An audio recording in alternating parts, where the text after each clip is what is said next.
নমস্কার সবাইকে, প্রতিমা ভেজ কুকিংয়ে সবাইকে স্বাগতম।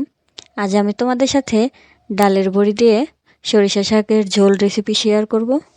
এখানে আমি সরিষা শাক নিয়েছি, আর সরিষা শাকটা কেমন সেটা এবার দেখাচ্ছি। শীত চলে না আসতে আসতেই সরিষা শাকও বাজারে ওঠা শুরু হয়ে গেছে। সরিষা শাকটা পরিষ্কার করে ধুয়ে কুচি করে কেটে নিয়েছি। ঝোলটা আমি রান্না করব শিম, আলু, বেগুন দিয়ে।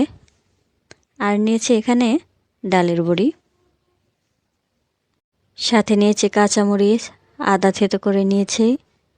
এবার শাকের ঝোল রান্না করার জন্য ঝোলটা আগে জাল করে নেব।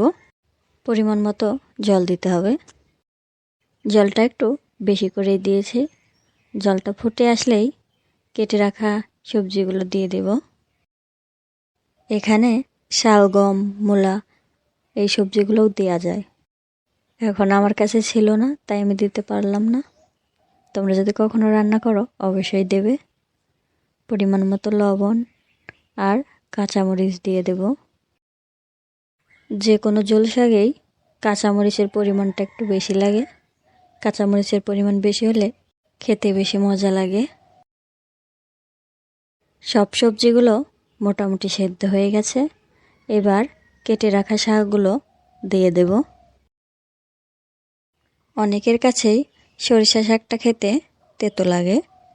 যাদের কাছে তেতো লাগে তারা শাকটা কেটে অল্প করে লবণ দিয়ে শাকের ভিতরে যে জলটা আছে সেটা ফেলে দিলে আর তেতো ভাবটা থাকবে না।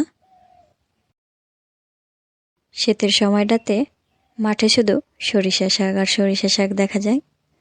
সরিষা শাকে যখন ফুল না আসে তখন এই শাকটা তুলে রান্না করে খেলে খুবই মজা লাগে। শাকটা নামিয়ে নিয়েছি।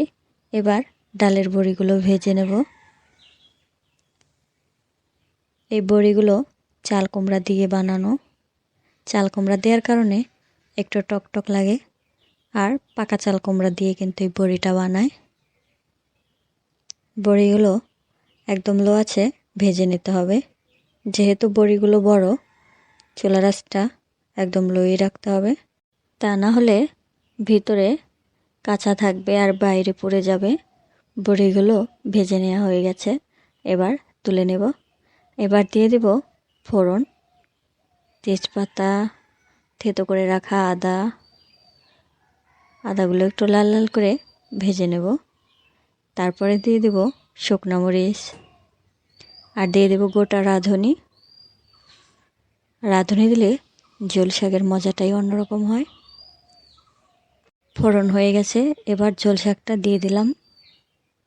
ভালো করে একটু নেড়ে নেব।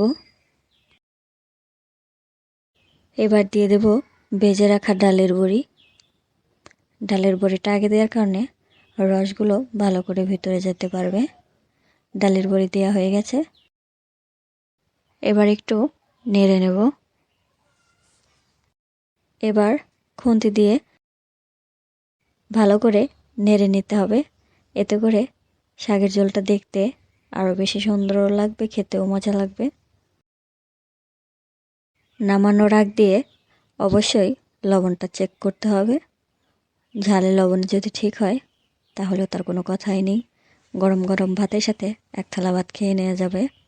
আজকের এই রেসিপিটা কেমন লাগলো অবশ্যই কমেন্ট করে জানাবে। সবাই ভালো থাকবে, সুস্থ থাকবে। নমস্কার।